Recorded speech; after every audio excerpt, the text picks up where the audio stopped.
não é o campo, né? Uma categoria única que vai dizer tudo que está para fora disso. Em terceiro lugar, que esses mundos vários estão sendo profundamente transformados por um processo que chama urbanização, apesar de existirem vários outros nomes, na minha visão, o mais adequado é esse, né? Urbanização. Depois eu queria dizer que a gente precisa levar muito a sério, e levar a sério significa identificar, entender e, sobretudo, criticar esses processos de urbanização fora da cidade, né? Do que a gente compreende na nossa raciocínio binário como nossa cidade. E, por fim, que enquanto a gente pensar em termos de cidade-campo, a gente não vai conseguir entender o mundo contemporâneo e as transformações que estão em andamento, né? Como ponto de partida, eu escolhi um pouco falar dessa dicotomia, né, cidade-campo, que é um negócio que está cristalizado no seu cérebro, que não parece que não sai, está sempre colocado em termos dicotômicos, né? Um sujeito chamado Neil Brenner publicou recentemente um livro falando sobre essa abordagem horizontal, né? Que eu acho que é caro também. Acho que vocês vão reconhecer e se reconhecer um pouco nessa abordagem horizontal, que é um pouco assim, é a vista de cima, né? De cima existe uma abordagem horizontal, essa abordagem do lado esquerdo é uma abordagem um pouco clássica, né? De anéis concêntricos, em que você tem um centro urbano, o suburbano e o rural. No centro é uma perspectiva mais próxima da gente, né? Do urbano como sede do município, então você tem uma delimitação precisa do urbano e do lado de fora, né? Sempre tem um lado de fora não urbano, que é delimitado em oposição. E mais ao lado direito é a caricatura óbvia, né? A expressão dessa dicotomia, que é basicamente o que as pessoas imaginam quando você fala sobre cidade, sobre urbano, que é prédio, muita gente, né? Enfim, características demográficas e infraestruturais. E do outro lado, o campo, né? Sempre muito verdinho e fofinho, eventualmente com um trator de rodinha amarela, né? Isso parece antiquado, uma caricatura muito grosseira, mas na verdade, impressionantemente, essa é uma categorização muito dominante, uma representação dominante, mesmo dentro do campo dos estudos urbanos, né? Assim que a gente tende a enxergar o mundo e formular outras representações a partir também de dicotomias, né? Então, a cidade é o lugar do trabalho intelectual e o campo do trabalho manual, né? A sociedade está na cidade, a natureza está no campo. Enfim, são diversos estereótipos populares e científicos, né? O civilizado e o selvagem, o lugar do estresse, da tranquilidade. E aí tem uma pergunta talvez um pouco óbvia, né? De por que tem que ser uma dicotomia. Isso pode ficar talvez para o momento do debate, né? Que a gente pode discutir a força que o binário tem, né? Que os binarismos têm nessas heranças coloniais, né? Modernas coloniais. Mas eu estou interessado aqui basicamente em duas perguntas, que é como que essas realidades interagem, né? E se existe um limite claro entre essas realidades, e em segundo lugar, se essas representações, essas dicotomias fazem jus à realidade contemporânea.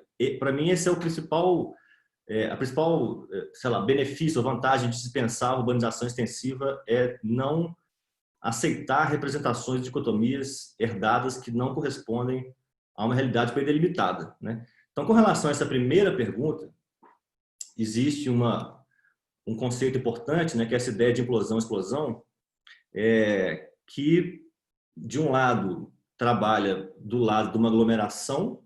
Existe uma aglomeração que implode sobre ela mesma, então você tem uma quantidade muito grande de elementos aglomerados e uma intensidade grande, né, de relações sociais, que Arley Silva e outros chamaram aí de experiência densa, né? Tem um adensamento da experiência na aglomeração. De outra parte, uma explosão, que significa uma projeção de elementos para fora dessas aglomerações. O primeiro sujeito que usou esse termo chama Lewis Mumford, é um cara que escreveu nos anos 60 para falar da origem da cidade, da cidadela murada, né? Da origem, inclusive, desses muros, né? Da delimitação de um espaço da cidade, enfim, com origem na religião, na proteção contra maus espíritos, etc. Mas, basicamente, o que ele diz nessa citação, que interessa para a gente, é entender que você tem uma quantidade muito grande de elementos dispersos que são mobilizados e ajuntados sob pressão. Quanto maiores forem essas complexidades dentro da cidadela, maior é a força da implosão, né? A condição de possibilidade para que essa aglomeração exista seria uma figura mística de um rei, quase Deus, ao redor do qual esses elementos se aglomeram, né?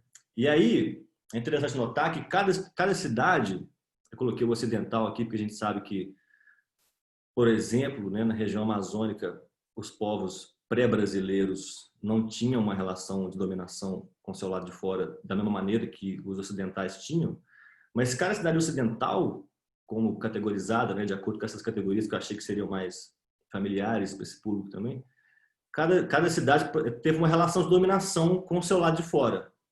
Então, a cidade política, que é materializada na cidade grega, teve um domínio militar, ideológico. A cidade mercantil teve um domínio através do mercado.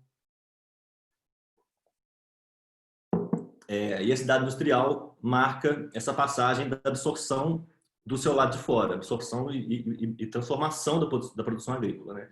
Então, o que esse termo quer dizer? Esse termo quer dizer que a cidade se projeta para fora dela, existe um tecido próprio da cidade que se projeta para fora dela, e, ao mesmo tempo, ela traz para si elementos externos, tanto em termos de matéria, para que a cidade sobreviva, quanto em termos de relações sociais, né? E aí, nos anos 70, 60, 70, o René Lefebvre analisou esse peso da indústria no conjunto social para dizer que a penetração da indústria faz uma série de mudanças na cidade, né? Que aqui não vem tanto ao caso, mas mais do que isso, tem que ter uma expansão muito grande, né? Uma expansão dessa magnitude do processo de implosão, explosão, que esses fragmentos projetados conduzem a uma colonização da vida agrária e a uma expansão do tecido urbano, de acordo com Lefebvre, que virtualmente assolaria toda a sociedade até a sua urbanização completa. Nos anos 80, né, e aí é o nosso grande e bom e velho amigo Roberto Montemor, ele escreve sobre... Ele está fazendo pesquisa na Amazônia, especificamente em Rondônia, né, nos anos 70, e ele dá nome aos bois, né, com base no trabalho do Lefebvre. Então, primeiro ele vai dizer, a partir do trabalho em Rondônia, vendo, sobretudo, os migrantes, né, que chegaram para os projetos de colonização, etc., que existe, ele vai conceitualizar melhor o que ele vai conceitualizar de uma outra forma, ele vai dizer que existe uma relação entre centralidade e tecido urbano estendido na fronteira amazônica nos anos 70, né, e que você tem uma base urbana que seria o QG, né, a base urbana dos migrantes, que tem uma relação diferente com o que hoje, né, olhando da perspectiva contemporânea, seria esse lado de fora. Nos anos 80 ele chama esse processo de urbanização ofensiva, e no final dos 90 e começo de 2000 ele teoriza isso como um processo que não é só material, ou seja, existe uma série existe um tecido que se estende para fora da cidade, mas que com ele existe uma praxis urbana que é própria da mentalidade urbana e culminaria no processo que ele chamou de cidadania extensiva, né? Seria uma coisa desse tipo, muito fundamentada na emergência, né, de movimentos sociais ao longo da fronteira amazônica nos anos 80, de povos tradicionais, né, de quebradeira de coco-babaçu, povos indígenas, garimpeiros e seringueiros, etc. Uma parte importante desse processo foi a conceitualização de um processo que é espacial em termos temporais. Então, essas heterogeneidades multitemporais que o Roberto se refere são muito importantes, na verdade, conceitualmente, em termos práticos, porque elas estão se referindo a tempos muito diferentes que estão separados por distâncias muito curtas. Então, na Amazônia dos anos 70, você tinha, de um lado, né, com a motosserra na mão, uma representação de uma sociedade, enfim, moderna, ocidental, colonizada, e a poucos quilômetros de distância, sociedades pré-Cabral, tá certo? Então, existe uma diferença aí de tempos espaciais, para usar o termo de Milton Santos, que também é uma parte importante desse processo de extensão da urbanização. Existem outros conceitos, né, que eu coloquei aqui, depois a gente pode discutir esses conceitos, né? O que seria um urbano adjetivo e urbano substantivo, né? O que significa usar o urbano em cada um desses termos. Mas eu queria, na verdade, passar para essas contribuições, nomear as contribuições, antes de passar para a conversa do planetário, que é uma coisa mais contemporânea, que é o que foi o trabalho do Roberto seguindo o Lefebvre, seguindo um pouco essa linha do tempo da relação cidade-campo, implosão, explosão, concentração, extensão, que eu acabei de apresentar muito rapidamente. Inclusive, não sei nem se rápido demais, enfim, depois vocês me dão esse feedback. Primeira coisa, nomear o processo, né? Eu até fiz uma brincadeira aí, né? Extended Urbanization, Roberto Luiz de Mello Montemor Corporations, All Rights Reserved, porque agora que virou uma narrativa global utilizada em Harvard, no ETH Zurich, a gente tem que falar que é nosso, não é verdade? E nomear o processo não é uma tarefa fácil, né? É o ovo de Colombo, né? Depois que está feito, parece que é fácil, mas é um processo, é uma parte bastante complicada. E ele fez isso em 89, numa apresentação de trabalho num congresso em San Juan, em Porto Rico. Eu resgatei esse papel do meio das coisas do processo da dissertação. Então, o termo foi cunhado em inglês, o que é interessante. Em segundo lugar, avaliar a pertinência histórica e geográfica. Isso também não é pouca coisa. Nós estamos falando aqui de pegar uma série de discussões ocidentais, euro-americanas, e dizer, será que isso faz sentido para o Brasil? Será que isso faz sentido dentro da historiografia brasileira? Será que isso faz sentido para a Amazônia brasileira? Em terceiro lugar, identificar um terreno de pesquisa empírica. Não? Ele trabalhou em Rondônia, mas trabalhou no norte do Mato Grosso, trabalhou no Bico do Papagaio, trabalhou no sul do Pará. E criar um método para fazer essa pesquisa. O que significa fazer pesquisa em urbanização extensiva? Ou seja, como é que você avalia um processo de urbanização fora de uma cidade? Não que isso tenha sido feito de uma forma sistematizada, no sentido de que ele não escreveu um livro sobre método de pesquisa em urbanização extensiva, mas ele fez, né? Então, cabe aos que vêm depois dizer que método que é esse, né? Que é um pouco o que eu estou fazendo agora na tese, né? Na minha pesquisa no sudeste do Pará, né? Depois, em quinto lugar, avançar nessa teorização do processo, né? Que, na verdade, é um processo muito criativo, porque é uma discussão sobre urbanização que está, obviamente, fundada na reconstrução de uma geohistória brasileira. Então, é como se fosse uma reconstrução histórica da produção do espaço urbano regional do Brasil, colocando a urbanização no centro, né? E aí, o que eu acho muito interessante, que é utilizando elementos que são do nosso repertório, né? Berta Becker, Celso Furtado, Caio Prado, Milton Santos, Chico de Oliveira, Canclini, né? Várias referências para discutir essa teorização e, obviamente, identificar novas dimensões desse processo, né? Que são as dimensões que eu coloquei no slide anterior. Bom,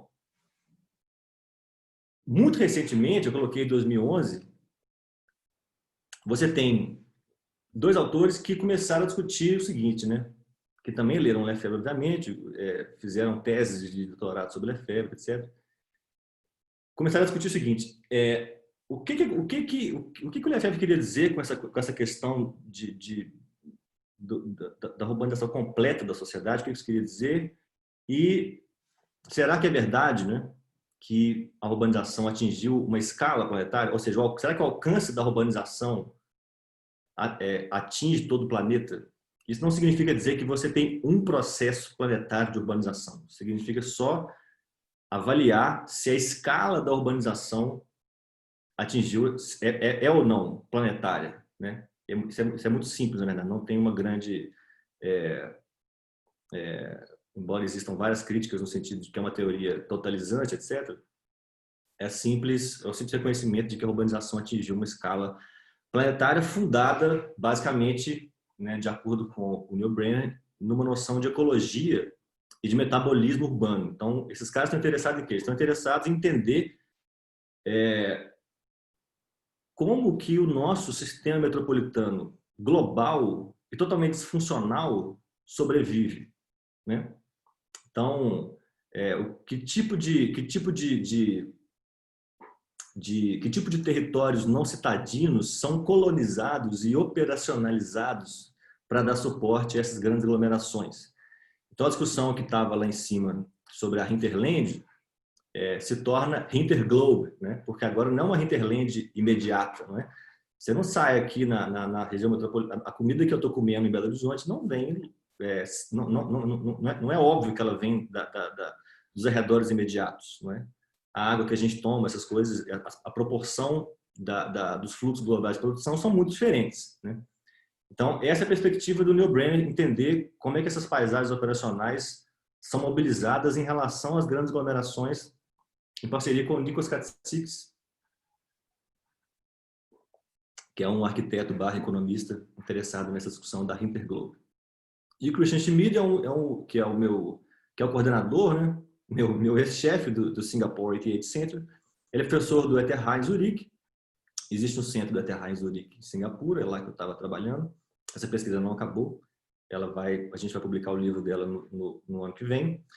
O Christian é um sujeito interessado em processo de urbanização. Ele quer entender o que isso significa e como é que essas coisas se manifestam, né? Então, eu não coloquei isso aqui, devia ter colocado, mas eu tenho aqui Ele é um cara que em 2006 fez uma pesquisa que chamava Um Retrato Urbano da Suíça e simplesmente redesenhou o mapa da Suíça urbana a partir de cada um dos municípios suíços e redefiniu uma outra tipologia de urbanização para o país inteiro.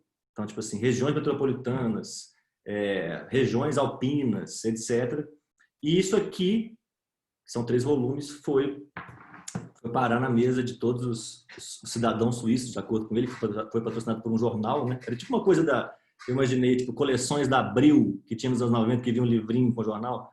Imagina se vem uma coisa para você, assim, o Brasil urbano, o Brasil é todo urbano, né? Que é uma coisa bem Lefebvre. Ele falou que ele foi escorraçado, que os suíços são meio mineiros, né? Os suíços ficaram indignados, né? Que ele falou que, como assim? Aqui só tem vaca. Ele falou que as vacas eram urbanas. Enfim, ele tem uma experiência, qualquer semelhança com o Roberto Montemor, inclusive, é mera coincidência. Ele tem uma certa experiência com essa discussão da urbanização completa e as várias aversões que existem. E, no fim das contas, eu coloquei esses elementos todos aí, que ele está interessado em tudo, ele quer entender a urbanização e como ela se manifesta planeta afora, não é? E aí, sumarizando um pouco, quanto tempo que eu tenho, Miguel? Para completar os 25 minutos. Tá. Para completar os 25, 10, então, né? Sumarizando um pouco, né? Essas são as dimensões fundamentais que se colocam hoje para a pesquisa sobre urbanização extensiva planetária. Uma dimensão material, que é muito claro, o que significa, que tipo de tecido urbano é esse que se estende, em quais lugares e como, né? Uma dimensão sociopolítica, e aí a grande contribuição do Roberto, a partir do Lefebvre, ou seja, existe uma transformação do terreno sociopolítico a partir da urbanização. O Roberto é um otimista, como sabemos, mas a gente também sabe que essa transformação sociopolítica pode ir para caminhos bastante complicados, na verdade. E uma dimensão ecológica que tem a ver com o metabolismo dos grandes centros urbanos. E aí, com o tempo que me resta, eu queria falar um pouco desses 2 trabalhos. O primeiro é esse chamado Territories of Extended Urbanization, que é a pesquisa que eu estou participando coordenada pelo Christian. São 7 territórios de urbanização extensiva em lugares diferentes do mundo, e o interesse é conceitualizar o processo de urbanização extensiva das formas diversas que ele aparece. Eu tinha pensado em falar um pouquinho de cada caso aqui, mas eu acho que eu posso voltar depois nisso. Mas basicamente é o caso. Eu vou falar um pouco agora do caso do Midwest americano. Eu faço essa pesquisa na região de Carajás. Existe uma pesquisa sobre a urbanização do Mar do Norte a partir de backbone de internet, petroleira, enfim, fluxo de navios, de que forma que os oceanos são urbanizados. Uma pesquisa na Grécia, em Arcádia, numa região bem rural, o que é interessante porque a extensão da urbanização não implica a morte ou o fim do espaço rural, muito antes pelo contrário, né? Ali está escrito Arcádia na África, mas não é Arcádia, é África Ocidental, um corredor de urbanização que atravessa 5 países com 5 regimes democráticos diferentes na África Ocidental e tem uma série de aplicações.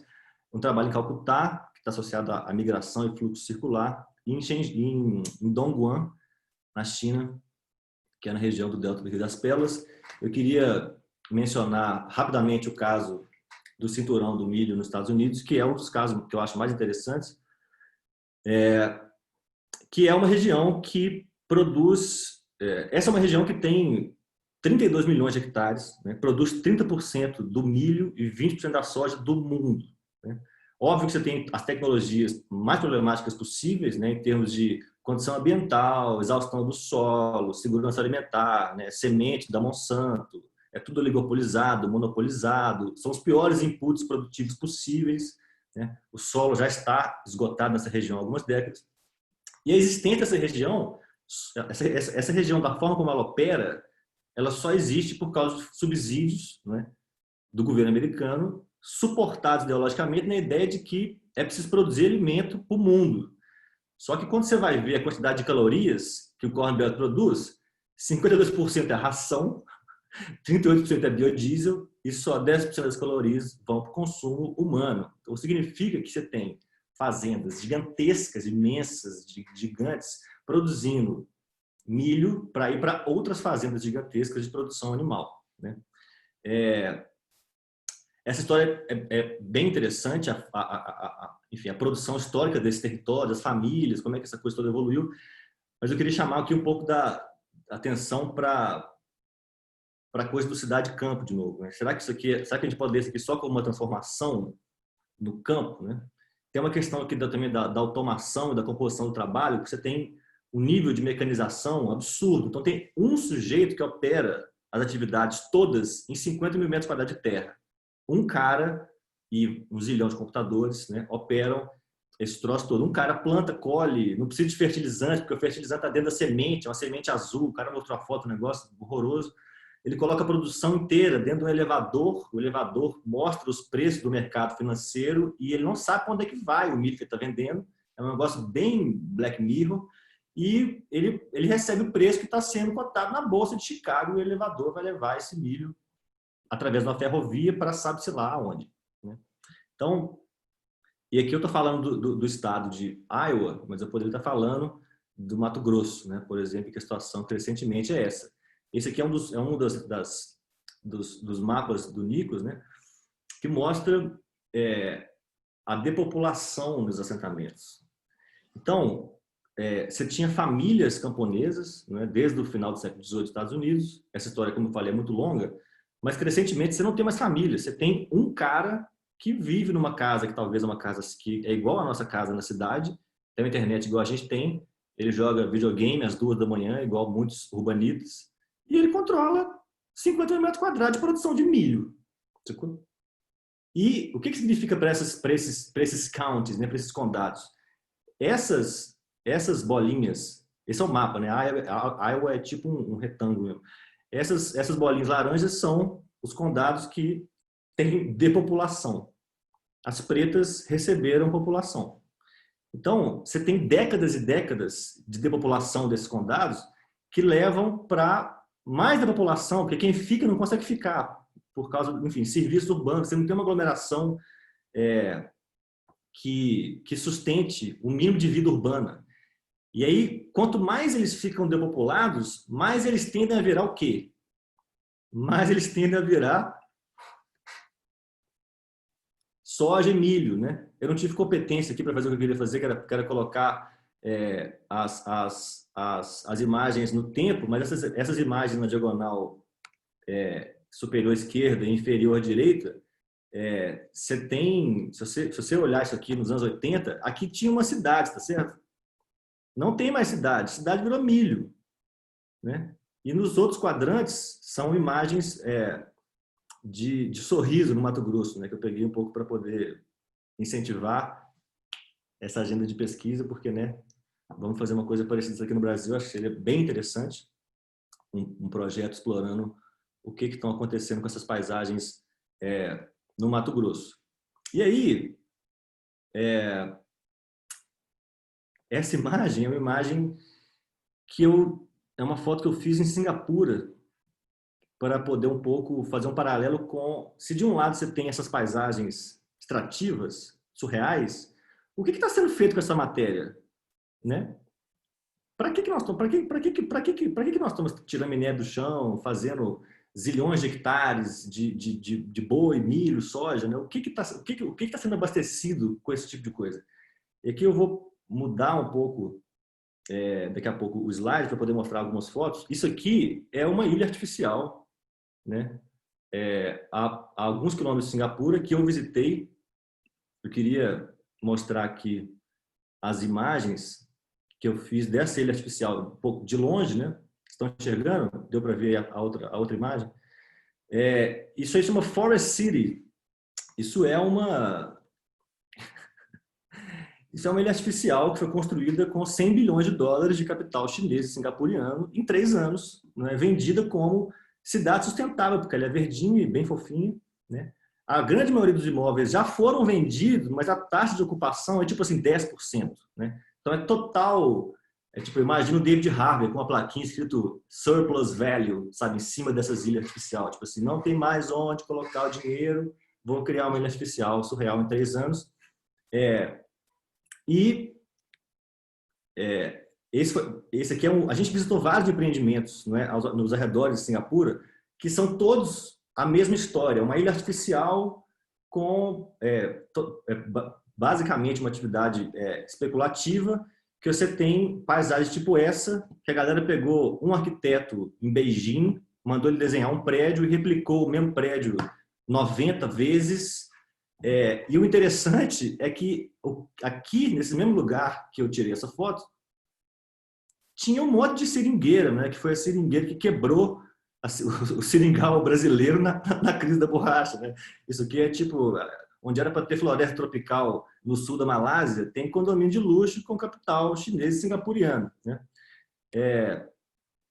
E aqui do outro lado, que é na Indonésia, que é para o sul de Singapura, você tem uma história também muito parecida de um monte de grandes condomínios com esse tipo vendendo esse tipo de imagem de um paraíso, né?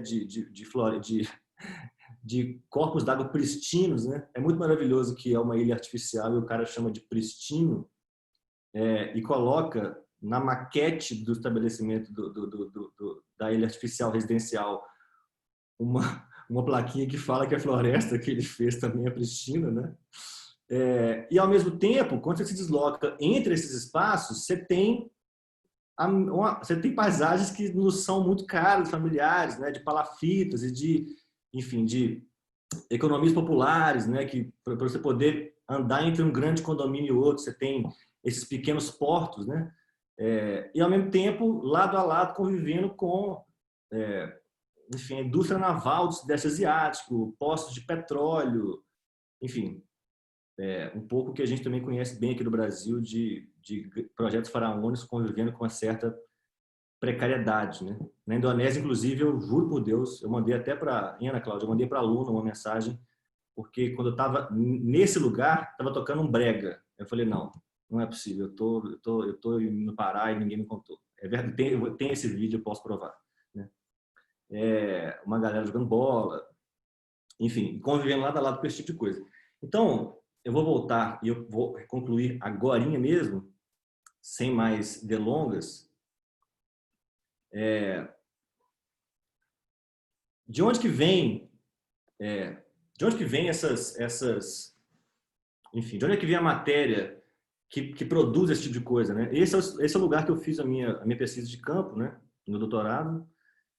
Então eu saí do lugar onde eles materializam as toneladas de aço chinês para fazer ilha artificial para especulação imobiliária para o lugar em que eles extraem o minério de ferro. Essa é uma estrada, uma foto que eu tirei na estrada de ferro Carajás, a poucos metros de um acampamento sem terra, com o qual eu trabalhando na pesquisa. E um pouco indagando se isso é o quê, né? Como é que classifica isso? Como é que se classifica grandes centros logísticos, zonas portuárias, aeroportos, ferrovias, né? O que a dicotomia cidade-campo ajuda a gente a pensar e que tipos de processos sociais que estão em andamento que a gente não consegue ver por uma questão conceitual, né? Quanto mais tempo passa, mais tem uma narrativa de que as cidades vão salvar o mundo, de que o mundo é urbano e as cidades são motores da inovação e do crescimento, né? E a gente tem que, enfim, saudar e magnificar cada vez mais as cidades. Mas o que está acontecendo com a não cidade, né? Essa é um pouco a minha preocupação e eu concluo aqui retomando o que eu tinha para dizer, que há mundos para além da cidade, né? Apesar da magnificação da cidade contemporaneamente, esses mundos não são homogêneos, né? Tem muita coisa fora dos grandes centros urbanos para ser vista, estudada e compreendida. Essas paisagens são transformadas por um processo que chama urbanização. Eu não vejo o outro nome para isso. A gente precisa levar a sério essa urbanização da não cidade, né? E enquanto a gente pensar em termos de cidade-campo, não vai ter como entender o mundo contemporâneo e as suas transformações. Muito obrigado pela atenção de todos e todas.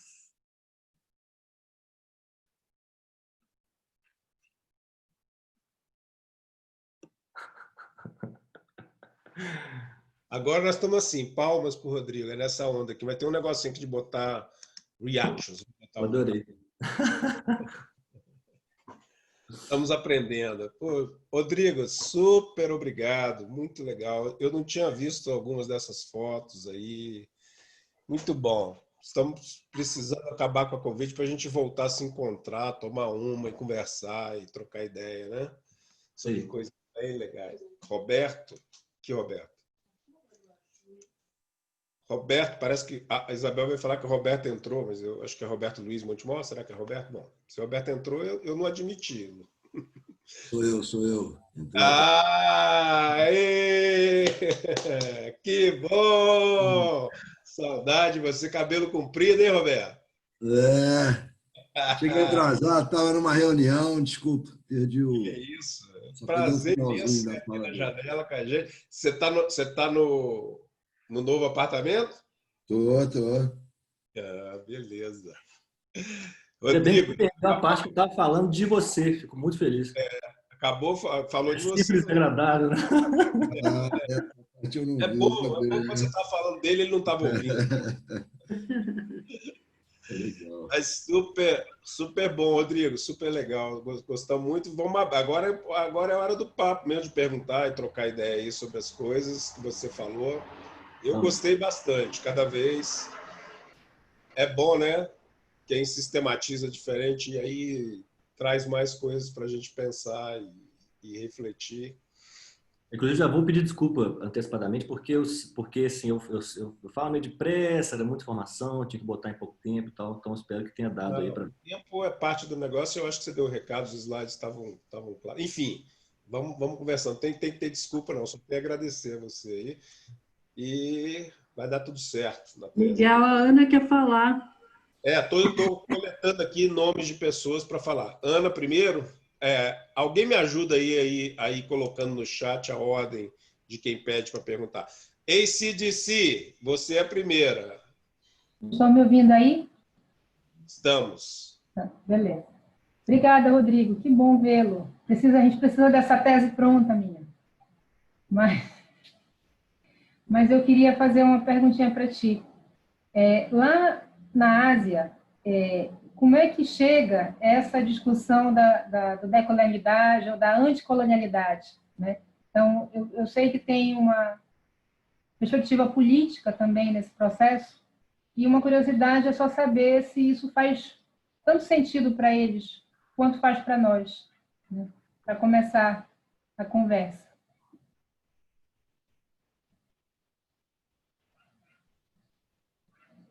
Como é que é? Eu respondo, você pode... Tá. Então, talvez seja suficiente dizer que em 6 meses em Singapura eu não conheci nenhum latino-americano, né? Eu trabalhava num centro de pesquisa que era comandado por europeus, né? O meu era uma torre de pesquisa que tinha, sei lá, 10 andares, cada andar era uma instituição europeia fazendo uma pesquisa na Ásia com dinheiro de Singapura, e não tinha nenhum latino-americano no prédio que eu trabalhava, né? Então, existe um diálogo com a literatura pós-colonial, né? E dos estudos subalternos do sul da Ásia, mas a América Latina, nem em termos de referência bibliográfica, nem em termos de imaginário geográfico, sabe? Você fala para a pessoa lá, pô, você conhece, você sabe o que é Belém do Pará? Amazônia brasileira, Amazônia. Mas aí o imaginário é mais, sei lá, eu tive essa impressão, né, de ser o imaginário mais próximo do imaginário moderno colonial do que, enfim, alguma curiosidade efetiva de estabelecer diálogos. Essa conversa da mudança do terreno sociopolítico também não fez muito sucesso, eu acho. E aqui eu estou falando da minha experiência em Singapura, né? Não é uma Harley Silva, que beleza. Não é enfim, uma reflexão sobre o sul da Ásia, né? Mas em Singapura essa conversa também não foi muito para frente. De novo, porque os meus interlocutores eram todos do norte global. Então, existia um interesse por parte do Christian, né? O Malik estava na pesquisa, do Malik Simone também, a gente trabalhou junto lá durante um mês, e ele, enfim, colocava, de certa forma, não uma agenda pós-colonial, mas assim, tentar mostrar outras perspectivas dentro do processo de urbanização. Mas até porque o Singapore Data Center é um centro meio high-tech, né? É um centro de arquitetura high-tech. Parecia uma loja da Apple, assim, tudo branco, vidro, um monte de MacBook, uma galera com os óculos de isso aqui virtual, sacou?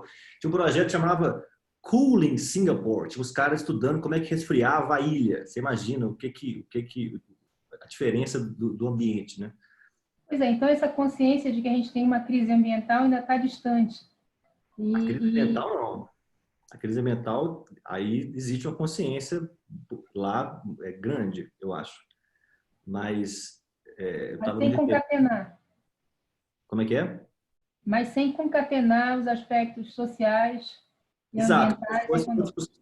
Exato, como se fosse uma discussão ecológica alienada, né? Para usar termos bem... Porque é um paradoxo, né? Aquelas ilhas artificiais, aquele aço todo e nenhuma conexão, aí você fazer um discurso ambiental. Por outro lado, eu era doido para ficar lá mais tempo para discutir com o pessoal que pesquisava assim, no Vietnã, com a plantação de arroz, Mianmar, sabe? Eu queria ter ficado lá para poder entender mais o Sudeste da Ásia e as pessoas que estudavam mais a fundo e há mais tempo o Sudeste Asiático. Eu não tive tempo, eu fiquei lá o tempo bastante. Eu fui para lá e voltei 4 vezes, fiz o campo no meio desse processo, não deu tempo. Temos aqui o Lucas. Você mesmo pode fazer a pergunta. Não precisa botar aqui no chat, não. Você é um caboclo bom, como todos nós. Estão ouvindo? Tá com áudio? Lucas. Tá muito baixo. Lucas Lopes. Bota o seu rostinho aí, Lucas. É que eu tô com dificuldades aqui com a câmera, mas... eu queria saber se existe... falar um pouco mais sobre as relações entre o capitalismo e a urbanização planetária, assim, uma perspectiva mais histórica, assim, sabe? Do momento que o Lefebvre fez a obra dele da década de 70 e quais as mudanças que a gente encontra aí no século XXI. Grande pergunta, ainda bem que o Roberto Arco aqui. Não, brincadeira. Olha, em primeiro lugar, a primeira coisa que me veio na cabeça quando você fez essa pergunta foi o seguinte: eu troquei alguns e-mails com o Neil Brenner há pouco tempo atrás. Ele estava no Chile e ele está dizendo que tem 3 anos que ele tenta fazer a tarefa hercúlea de fazer uma periodização da urbanização planetária em termos das geografias desiguais do capitalismo. Então, essa pergunta que você fez, ela é uma agenda que está sendo executada há bastante tempo. Eu acho que existe uma diferença na forma pela qual o capitalismo opera. Algumas coisas são as mesmas, eu acho, da época que o Lefebvre escreveu, sobretudo coisas que a gente aprendeu com ele, como o capitalismo sobrevive produzindo espaço, né? E reproduzindo relações de produção. Então, você pode pensar que, desde o tempo do Lefebvre, mas também até hoje, esse processo de extensão da urbanização também significa a extensão de uma série de relações sociais de produção para esses espaços.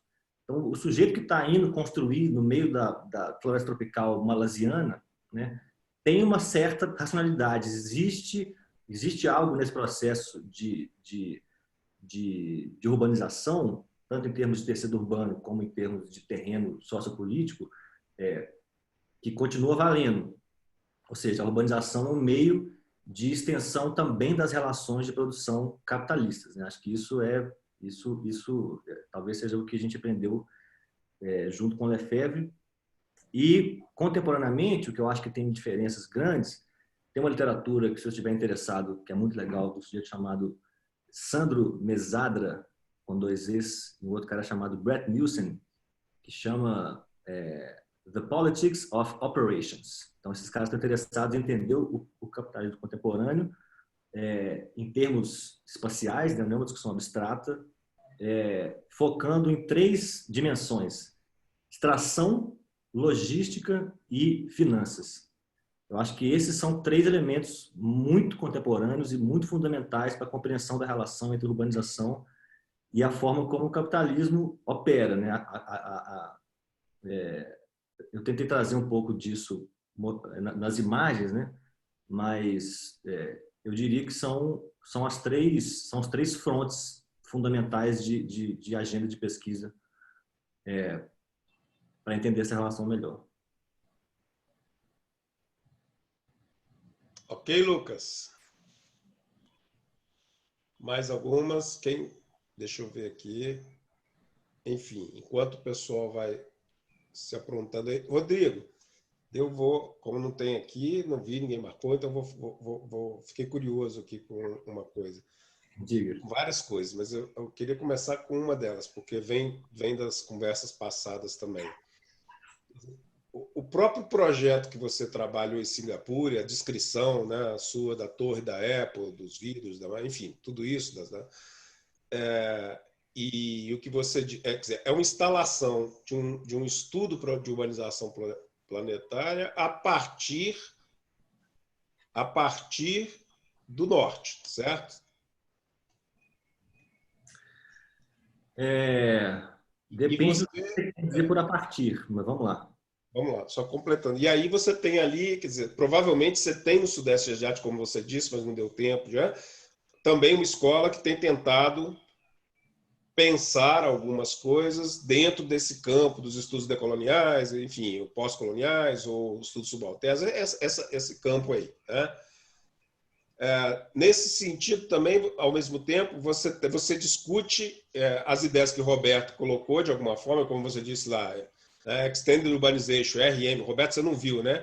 RMMC, direitos reservados, copyright, tal. All Rights Reserved, 1988 ou 9. Né? Então, de certa forma, por exemplo, para pegar esse foco, né? Parte dos estudos e das ideias que o Roberto tem desenvolvido entraram nesse circuito também, a posterior, né, na verdade. Quer dizer, elas nascem antes, mas entram no circuito que promove as ideias de urbanização planetária, blá, blá, blá, blá, depois. Então, como é que você fica... A minha pergunta é essa, como é que você consegue se situar nessa confusão toda, ao mesmo tempo que você está com o pé em Carajás, com as ideias do Roberto, trabalhando com o Schmidt e conversando com o Neil Brenner ao telefone? E com a cabeça no hospício, né? Olha, Engraçado porque ninguém nunca... Você é um pós-colonial, um neocolonial, o que... Então, a rigor, eu sou um colonizado, né? E eu acho que isso é uma coisa boa. Então, tipo assim, uma coisa que eu aprendi a duras penas, desde desse começo de andança aí de 2014, 2015 para cá, por causa do Roberto, né? As primeiras viagens, AADs, etc. É que, assim, você só aprende a jogar o jogo porque você é colonizado. Você entende? Tipo assim, é muito menos uma questão de escolher qual lado que você joga do que entender que você é um pedaço dessa contradição. Então, tipo assim, por exemplo, quando eu comecei a estudar essas coisas, eu ficava pensando, como é que pode essa coisa? Esses caras, só porque é um cara de Harvard, um cara da Suíça, Roberto brasileiro, não sei o quê. É uma visão meio imatura, um pouco simplista, porque, na verdade, depois de anos, né, fui entender isso, conversando muito com o Christian, com o Neil também, né? A teorização desses caras, eles chegaram no termo Extended Urbanization por causa do Extended Accumulation, da teoria francesa da regulação, né? E eles começaram a discutir essa pesquisa e, em algum momento, o Edward Soja falou para o Neil Brenner, teve um aluno meu de doutorado que escreveu sobre isso e tal. Então, eu parei um pouco de ficar tentando pensar, tipo assim, quem fez o quê, de que forma primeiro, sabe assim, eu não sei até que ponto que isso importa mais, você entende? Tipo assim, eu e o João publicamos um artigo no Society in Space, que é um artigo chamado Extended Urbanization in and from Brazil, que é um trabalho que, de alguma forma, sedimenta e cristaliza o pioneirismo do Roberto nesse campo. Por outro lado, também é verdade que muita gente no mundo, de 5 anos para cá, só conheceu o Roberto Montemor porque o Neil Brenner e o Christian Schmidt publicaram esse tanto de coisa, tá certo? O Roberto ficava brincando que eles eram os relações por meus RPs. São meus RPs favoritos. O mundo inteiro eles falam de mim. Aí a gente ia, sei lá, eu participei agora, no ano retrasado, de uma mesa na AAD em Washington, sacou? Com o Christian Schmidt, do trabalho, sabe aquela coisa assim, grande, etc. E, tipo assim, o terceiro slide dele era esse termo inventado pelo Roberto Montemor nesse contexto. Então, é contradição. Você só aprende a jogar o jogo e você só joga o jogo porque você é colonizado, entendeu? Então, tipo assim, lá fora, quando eu estou fazendo uma fala num seminário internacional, tá escrito na minha testa, assim, latino-americano, sacou? Sotaque, só aprendeu a falar inglês porque assistiu Friends na televisão nos anos 90, sacou? E isso é verdade, sacou? Eu não fiz aula de inglês, eu aprendi inglês sendo colonizado pela televisão americana. Aqui no Brasil, eu sou homem, o que se chama de branco, heterossexual, privilégio total, você entende? Então, tipo assim, periferia e centro são ideias relacionais. Elas só existem em relação a uma outra coisa. Então, essas coisas vão mudando e quando você vai viajando pelo mundo afora, você vai aprendendo a lidar melhor. Não sei dar uma resposta melhor que essa.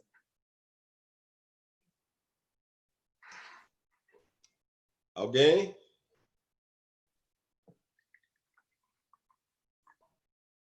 Senão eu vou continuar aqui. Que eu tô... Mas bom, enquanto o pessoal pensa aí, Rodrigo, aí eu queria cair lá em Canaã. Você mostrou essa conexão, eu acho que é bem interessante, pode, né, a gente olhar essa coisa lá, olhar o aço de cá. Agora, as conexões mais próximas, mas as menos distais, as menos distantes e as mais próximas. Por exemplo, eu só queria te perguntar se nesse tempo de campo que você ficou por ali, né, em Carajás e Canaã, no último encontro que a gente teve lá em Marabá, o Fernando Micheletti, né? Eu acho que é Micheletti?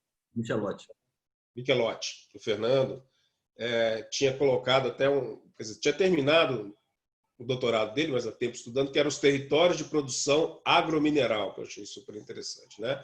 Que eram as relações entre... Aí não é a relação distante entre o minério daqui que constrói essa... Mas a relação muito próxima do minério daqui que constrói, mediado pela terra, constrói toda aquela zona ali, um pouquinho naquela região. Você incluiu isso na sua discussão também ou não? Olha, o que Essas eu... relações mais próximas ali, de transformação da paisagem amazônica. O que eu apresentei aqui não tem praticamente, não sei se vou falar nada, mas tem muito pouco da minha tese, né? Eu tentei explorar, sei lá, conceitos, autores, colocar algumas ilustrações, etc. Mas o que a tese faz é muito menos criar uma conexão, como você falou, distante com o Sudeste Asiático, né? Mas talvez mais sugerir que essas coisas possam existir, que esses lugares, né, alhures, estão tendo efeito sobre a nossa vida imediata, mas muito mais entender o que induz a urbanização. Então, a minha tese tem duas contribuições teóricas que eu acho que são principais. A primeira delas é uma discussão que tem no começo do Revolução Urbana, que o Lefebvre fala sobre indução, né? Tem uma discussão sobre a urbanização ser induzida pela industrialização. E aí tem uma discussão, uma crítica, talvez, a partir, não diria decolonial, pós-colonial, mas é uma crítica do Lefebvre, trazendo para o contexto da fronteira o que significa essa indução, que tem a ver muito mais com... e aí tem uma discussão histórica grande sobre extrativismo, né? Extrativismo não no sentido do Chiquito, né? Mas no sentido do Gudinas, né? Da extração, do que propriamente a indústria, né? Então, o que a tese faz é discutir as formas de urbanização induzidas pelo extrativismo. Então, tipo assim, vou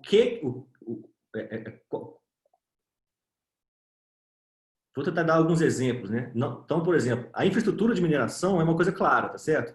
Linhas de transmissão, a estrada de ferro Carajás, etc. Mas e as estradas? E a migração? A migração que é diretamente por uma região de mineração, né? Existe uma discussão também sobre a relação entre migração e urbanização, né? E a Flona Carajás, né? A gente bateu esse papo rapidamente um tempo atrás, né? A Flona Carajás, na minha cabeça, é uma expressão de uma abstração, de uma lógica abstrata, né? Que é de um outro nível, que é de um nível mais abstrato do capital do Estado, que se projeta sobre a forma de reserva ambiental. Não significa que aquele lugar, porque ele é verdinho e tem um monte de floresta, não seja uma expressão de urbanização extrativista. Afinal de contas, a Flona Carajás protege a Vale há 40 anos, 30 anos, sei lá. Aquela floresta está ali impedindo o acesso de todas essas maiorias regionais à mina há décadas, né? Então, como que o espaço urbano e regional é produzido em relação a essas forças todas? E aí, puxando do Roberto, essas forças são colocadas em termos temporais. Então, cada processo de urbanização e cada grupo que influi na urbanização, ele, de alguma forma, é expresso por uma camada de tempo. Então, teve o tempo dos missionários, que estão lá de alguma forma, sacou? A CPT está lá. Teve o tempo das rodovias e das estradas que suplantaram os rios, e isso está lá. Sacou? Cada grupo social e cada camada temporal de cada processo de urbanização coexiste até hoje, né? Então, CPT com MST, com MAN, com Vale, com o INCRA, com FUNAI.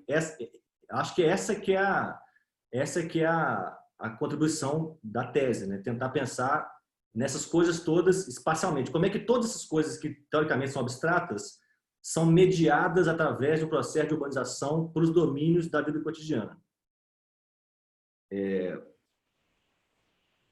Eu tenho tentado fazer mais, não sei se eu falei um monte de jargão aqui, de estudos urbanos, deu para entender, porque no final da tese você começa a ficar acostumado com falar os jargões, né? Porque você ficou lendo aquilo um monte de... Aí você acha que as pessoas sabem, você acha que as pessoas, né, estão interessadas, você vai contar para sua tia, ela não está a fim de saber. Não, o pessoal aqui já leu tudo, tanta referência que já passou por aqui, que eles já leram tudo, antecipado, estão doidos aqui. Miguel. De referência, nem quando terminar a vida, oi? O Cazu. Cazu. Oi, Cazu, que bom que você voltou. Cadê você? Bota a sua carinha aí, Cazu, também. Oi, Miguel. Oi, Cazu. Oi, obrigado pelo convite para estar assistindo, viu? Essa belíssima. Você tem carteira permanente aqui, janela permanente. Janela permanente. Antes de mais nada, eu não conhecia o Rodrigo. Obrigado pela apresentação, muito legal. Eu achei, Obrigado. de fato, coloca a cabeça da gente assim, virando, né, para várias direções, sabe? Essas questões que você coloca. E aí, eu queria pegar essa linha que o Lucas levantou e você desenvolveu sobre essa imbricação, né, entre o processo de urbanização e o capitalismo, né, particularmente a expansão do capitalismo, né. Estava pensando, ouvindo você falar, estava pensando na discussão do Harvey sobre o spatial fix, né, o ajuste espacial que ele faz lá nos limites do capital, né, lá atrás, em que ele discorre ali sobre a necessidade que o capitalismo tem de estar se expandindo em direção a outras regiões do mundo, do planeta, né, para, né, estar promovendo ali as condições para se reproduzir e tudo mais.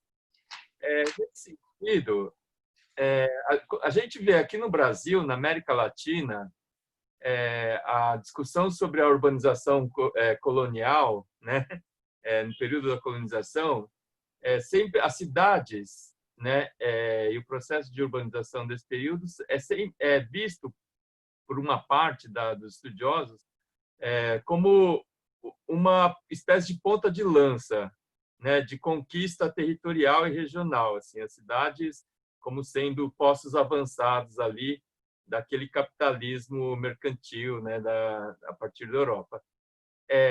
E eu perguntaria isso, se hoje, né, com esse contexto da urbanização extensiva, e nesse atual contexto de um capitalismo globalizado, financeirizado, tecnologizado, né, se as cidades elas ainda exercem esse papel, sabe, de ser meio que uma plataforma de conquista ali de regiões em favor da expansão do capitalismo, né, para o planeta, né? Esse seria um ponto. Segundo ponto, se você vê essa relação da urbanização extensiva com as visões urbanas do século XIX, sabe?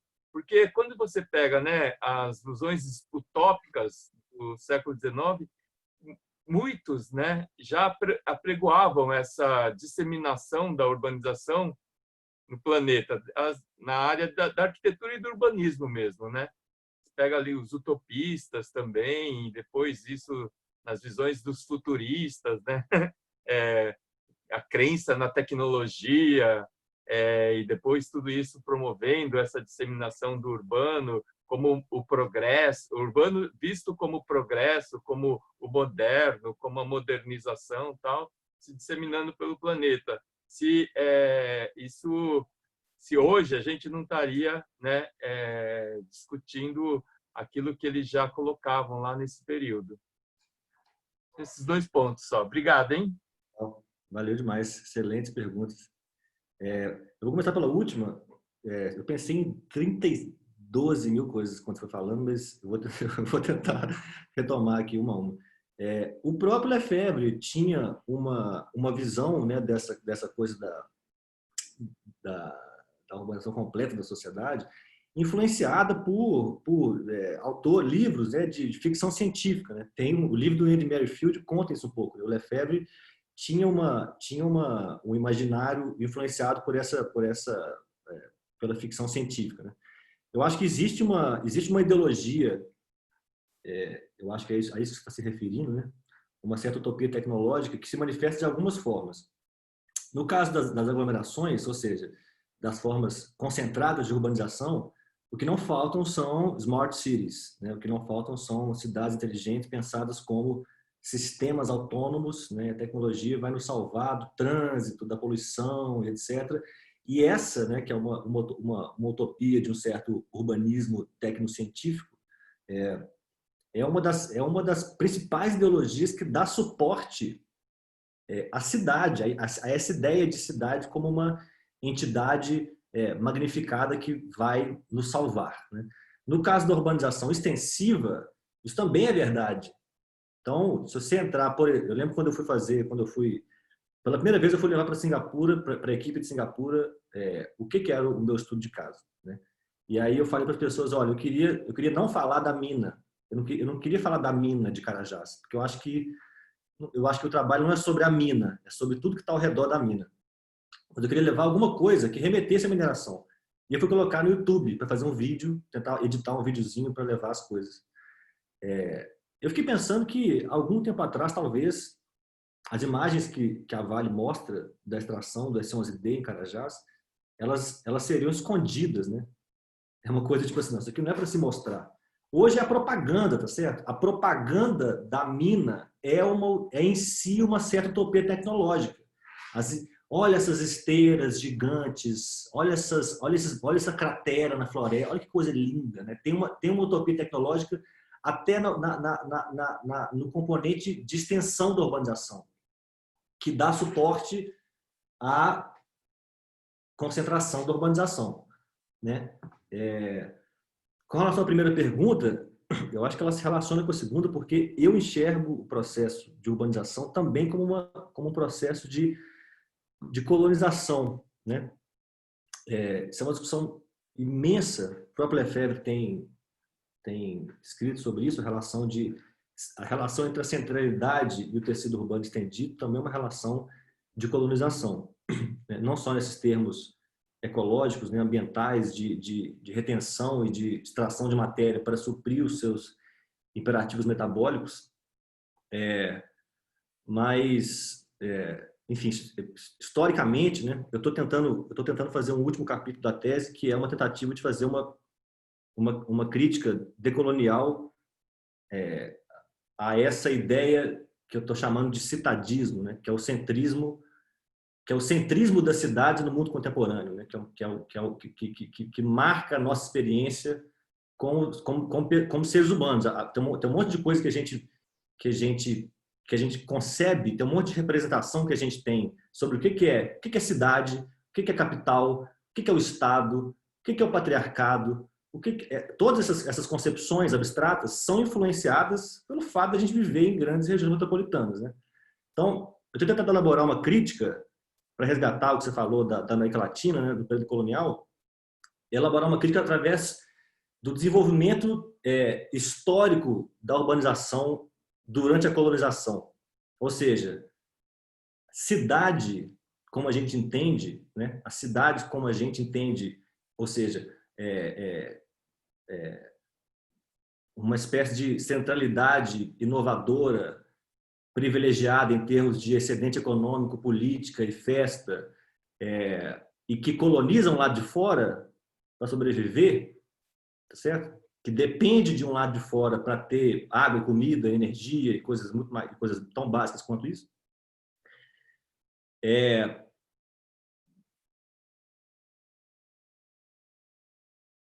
Nossa, eu perdi totalmente o que eu ia falar.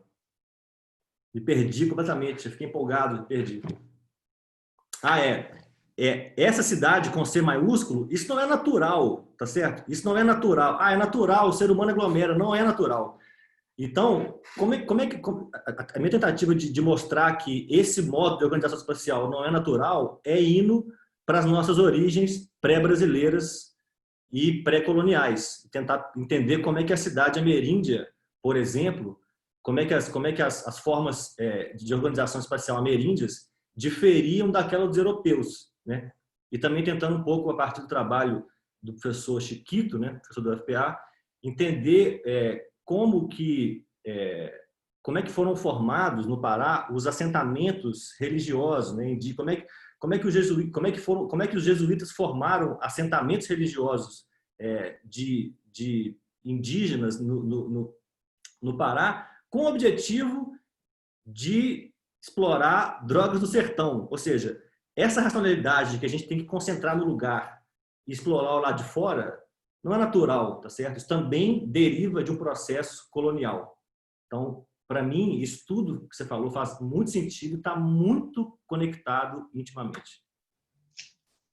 Tainara, cadê Tainara? Tainara? Oi. Tainara, Tá me escutando? Claro que eu tô com saudade. Tainara, se apresenta. Oi, gente, tudo bom? Tainara! Ah, meu Deus do céu. Que Tainara é essa, né? Que Tainara é essa? Tainara. Fala, Tainara. Tudo bom? Tudo bom. Enquanto tava rolando o bate-papo aqui, o Rodrigo tava falando, eu até escrevi pra Ana, falei, Ana, eu acho que tinha que rolar um URBS parte 2, porque esses encontros dão uma saudade das reuniões do URBS, do barzinho depois do URBS, essas coisas, né? Mas, Rodrigo, oi. Amiga, seu microfone tá mudo. Tainara, seu microfone caiu. Agora voltou. Oi, voltou? Voltou. Agora.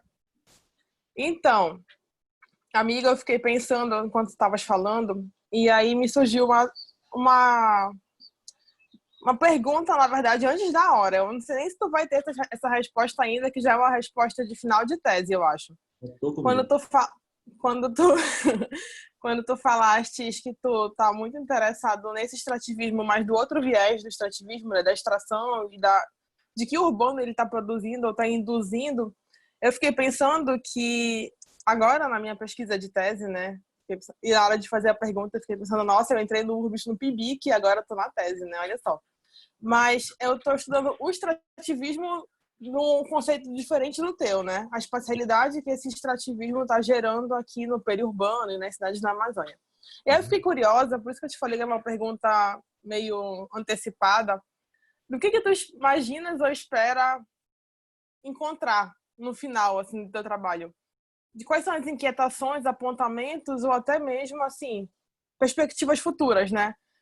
Que tipo de urbanização é essa? Que eu imagino que isso tu já devas ter minimamente organizado na tua cabeça essa ideia. E não que a gente vá dar uma solução, uma fórmula mágica para resolver o problema da urbanização em todos os contextos, né? Mas qual seria a perspectiva, então, de um futuro possível? Tendo em vista que a gente entende que existem diversos tipos de espacialidade, diversos processos de urbanização, diversos impactos, dependendo de diversos contextos, né? E aí, claro que essa é a pergunta de $1 milhão, né? Mas é mais uma provocação para a gente ver, para eu te ouvir, na verdade, e entender o que tem, onde tu está imaginando chegar ou encontrar nessa reta final. Joia demais. Olha só, a resposta certa da pergunta é não sei, mas assim, vai dar tudo certo. O que eu fiz na tese foi tentar explorar uma certa dialética da urbanização em termos de terrenos possíveis, tá? Então, é claro que na tese tem, enfim, o que a Vale faz no sudeste do Pará com grupos muito diferenciados, né, que eu resolvi chamar de maiorias regionais, né, porque eu acho que é um pouco isso, né, são as maiorias regionais que a Vale insiste em enfim, espoliar e etc, e várias histórias que a gente já sabe. Essa parte é a parte, entre aspas, fácil, né, de concluir. O outro lado são as contradições que o processo gera. Então, em Carnaval dos Carajás, nós estamos falando de uma cidade que tinha 30 mil pessoas, 35 mil pessoas, teve um afluxo de imigrantes de outros 35, 40 mil pessoas, né, que vieram não só para o S11D, mas que vieram enfim, desfrutar da pujança de uma economia urbana em expansão. Então, tem uma série de imigrantes, eu entrevistei uma galera, tanto na cidade quanto no campo, que vieram porque sabem que um negócio desse tamanho vai gerar uma economia urbana e você vai ganhar algum dinheiro. Algumas dessas pessoas foram trabalhar no S11D na mina, outras não, né? O que aconteceu foi que no período de construção, acho que foi 2011 a 2016, 2015, não sei, foram, se não me engano, 20 ou 25 mil postos de trabalho que foram gerados, né?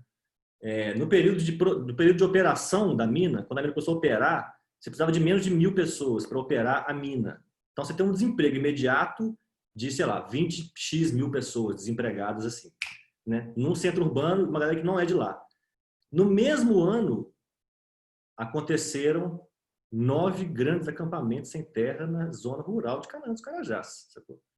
Então, tipo assim, acampamentos de 350 famílias. Acampamentos grandes, todos em terras pretendidas pela Vale, né, que a Vale tinha comprado. E esse pessoal se assenta, começa a produzir alimento.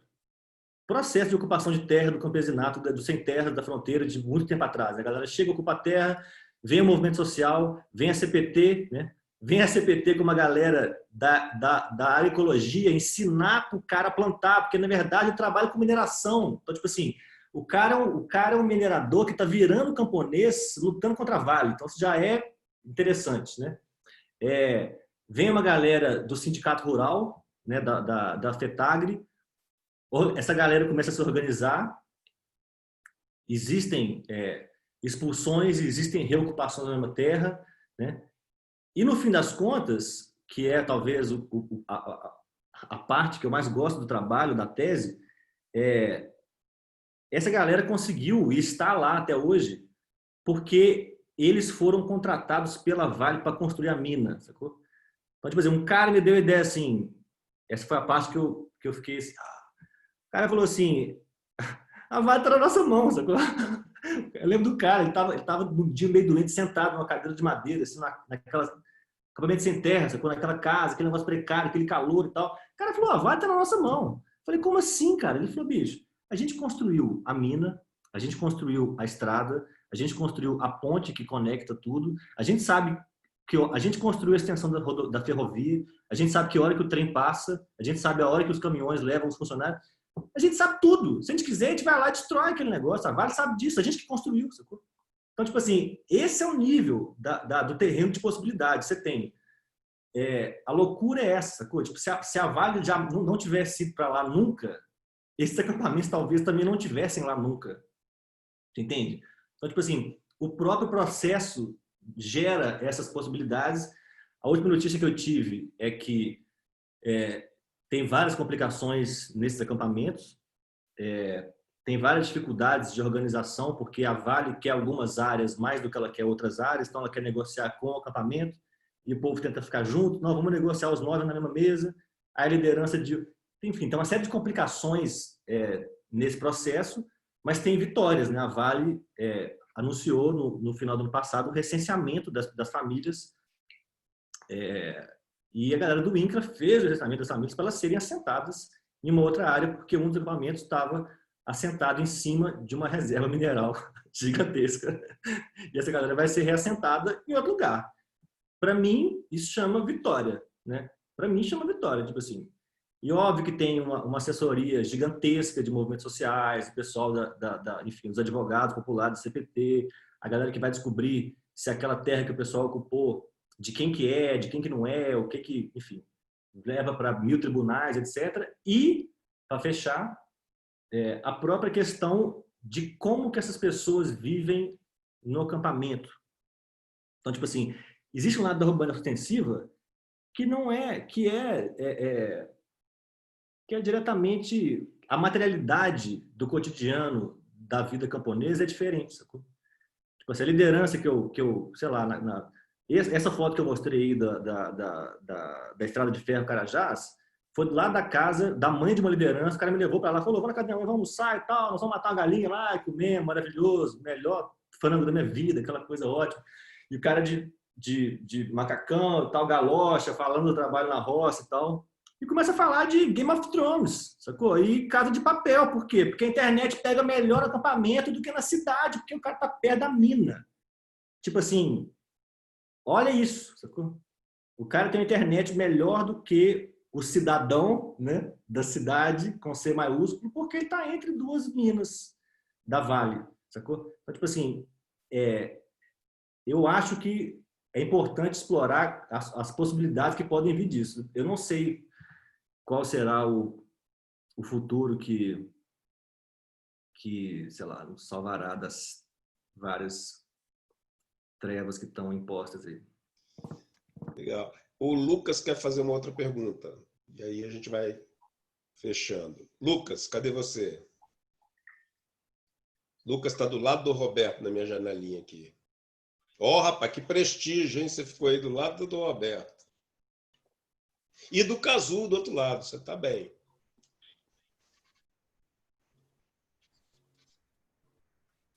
Fala, Lucas. Não estamos te ouvindo. Eu acho que o seu som está desligado.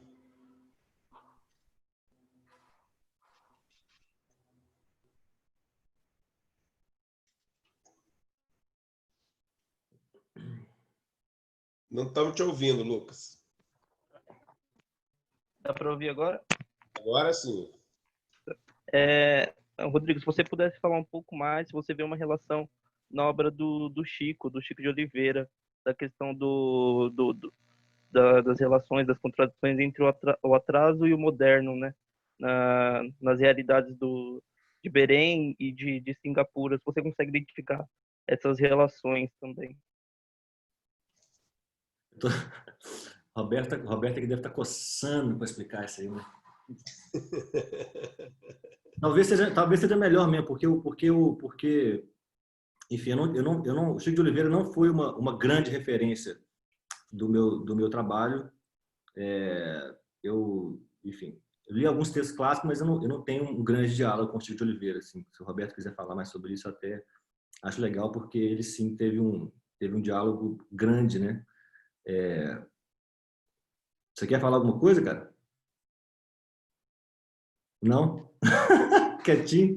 Ele quer ficar quietinho. A luz dele está baixa, ele está bem quietinho lá. Deixa ele quietinho. Eu não sei porque, enfim, a relação do arcaico com o moderno é meio gritante. Essas fotos que eu mostrei é um pouco para tentar ressaltar esse lado, né? Inclusive, volta na pergunta da Ana Cláudia, né? Existem várias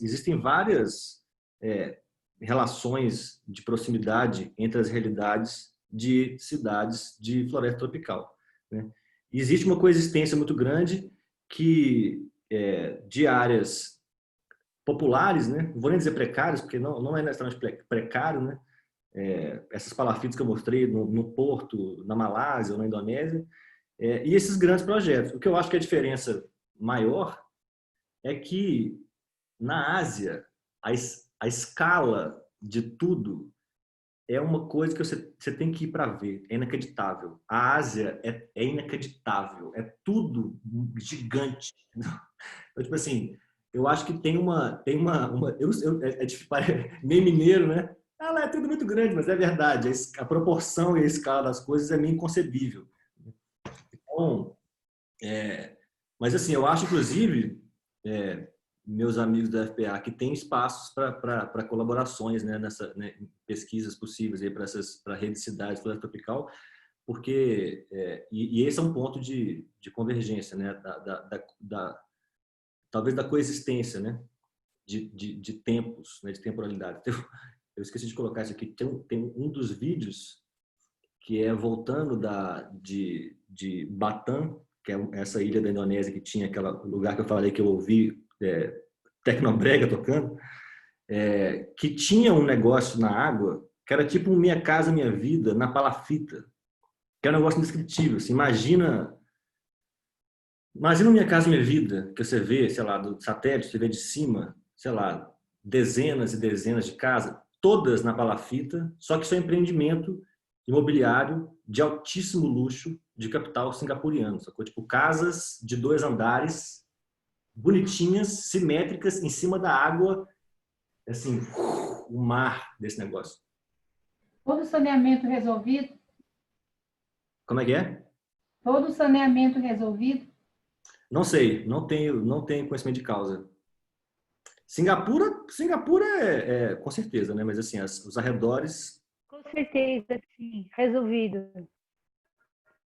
Tem experiências de água, até começado pelos holandeses na Indonésia e depois em Singapura e Malásia com palafitas que são impressionantes mesmo, de esgoto tratado fora da água e levado da água para a terra firme e tratado, e por água também tratada na terra. É impressionante. Não sei se tem papers disso, mas eu já vi coisas sobre disso.